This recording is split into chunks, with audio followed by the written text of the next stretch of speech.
Well, good day and welcome to the social psychology edition of 5-Minute Psych. In this 5-minute segment, we'll explore antisocial relations, starting with the bystander effect. Then we'll discuss stereotypes and prejudice, including 4 reasons why prejudice might develop.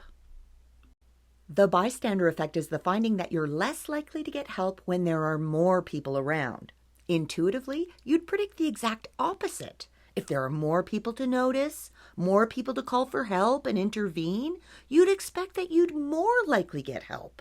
But no, it's the opposite, and this is the bystander effect. One reason for the bystander effect is diffusion of responsibility. If you're all alone, then it's all on you. But if there are others there, then the responsibility gets diffused across all of you. So individually, your responsibility is much less. As such, you all look at each other and assume that someone else will help, someone else will call. Another factor is pluralistic ignorance, or how we look to see how others are interpreting the situation. If no one else is reacting, then we're less likely to react ourselves. For example, one study had participants fill out a questionnaire in a waiting room while it started to fill up with smoke. If the participant was by themselves, 75% of them reported the smoke. But if they were with others who didn't react, only 1/3 of them reported it. So yes, we also take cues from others as to whether the situation calls for help or not.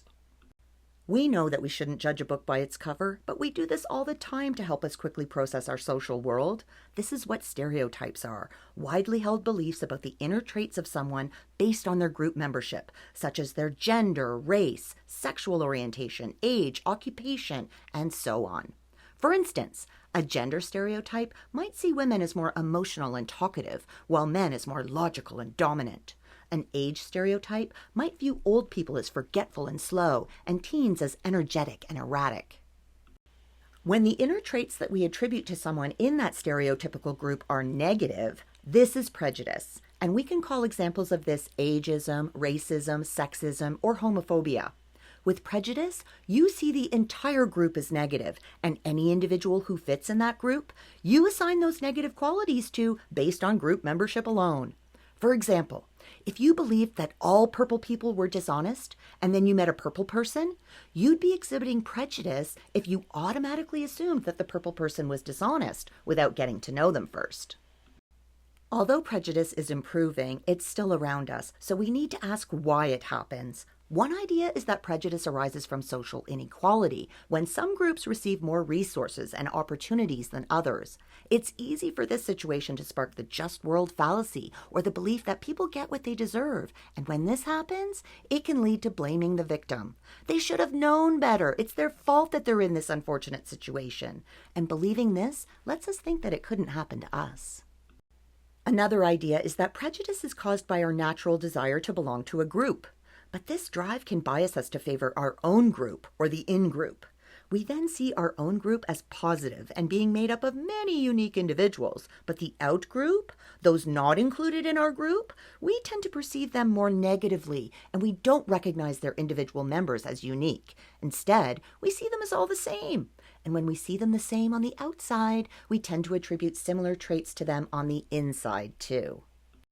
Some psychologists link prejudice to our emotions and say that when bad things happen in the world, prejudice lets us channel the blame on someone or offers us a scapegoat.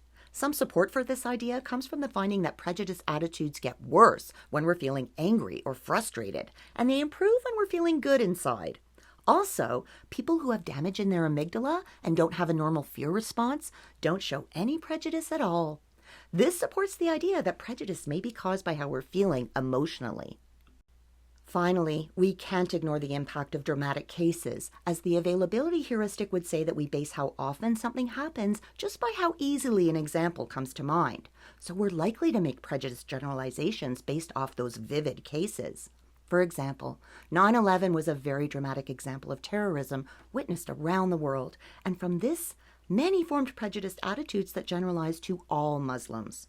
The good news is that the more we spend time with individuals from different backgrounds, the more these prejudiced attitudes dissolve, and we begin to see that we're all much more similar than different.